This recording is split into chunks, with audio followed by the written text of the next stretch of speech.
Pack pack আওয়াজে মুখরিত চারণভূমি। রীতিমতো হাঁস পালন করে গ্রামে সাড়া ফেলেছেন হেলাল শেখ।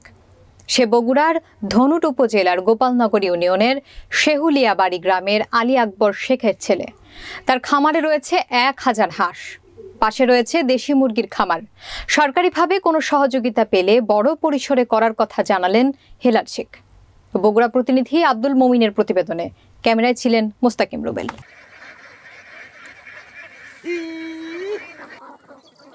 প্যাক প্যাক শব্দে চোখ জুড়ানো হাঁসের মিছিল। এ মিছিল চোখে পড়বে বগুড়া জেলার ধনুট উপজেলার গোপালনগর ইউনিয়নের শেহুলিয়াবাড়ি গ্রামের হেলাল শেখের হাঁসের খামারে। কয়েক বছর আগেও হেলাল শেখের ছিল অভাবের সংসার, কিন্তু পশুপালন ছিল তার নেশা। কিছু টাকা জমিয়ে প্রথমে 200 পিস হাঁসের বাচ্চা দিয়ে শুরু করে তার খামার। তবে আর ফিরে তাকানো হয়নি পিছনে। তৈরি হয়ে যায় সফলতার গল্প।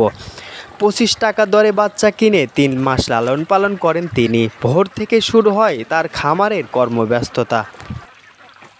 আশা করি আমি উদ্যোগ নিচ্ছি এই হাঁসের 1 বছর হলো আমি এইবারে হাঁস তুলছি। 3 মাস হলো হাঁস তুলছি। আল্লাহ দলি মোটামুটি এবার সফল দেখা যেতে আল্লাহ যদি টিকে রাখে আমি সফল হতে পারি। সাহায্য করতে পারে আল্লাহ মালিক, পরিবর্তে আমি আরো উদ্যোগ নিয়ে ভালো প্রতিষ্ঠান করে আগে যেতে পারি। এদিকে হেলাল শেখের হাঁসের খামার দেখে স্থানীয়রা তাকে উৎসাহ দেন। পাশাপাশি কর্মস্থান হয়েছে 2 বেকার যুবকের। এদিকে প্রতিদিন হাঁসের খামার দেখতে ভিড় করছে স্থানীয়রা। হেলাল উদ্দিন শেখ অনেকটা হাঁসের খামার করছে। তো আগের চাইতে এখন হাঁসের যে অবস্থা তাতে সে সাফল্যের দিকে।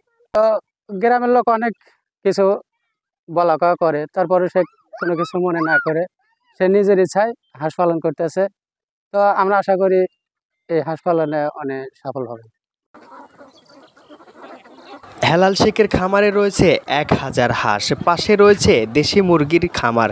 তবে সরকারিভাবে কোনো সহযোগিতা পেলে আরও বড় পরিসরে করার কথা বলেন হেলাল শেখ। আব্দুল মমিন, রাজধানী টিভি, বগুড়া।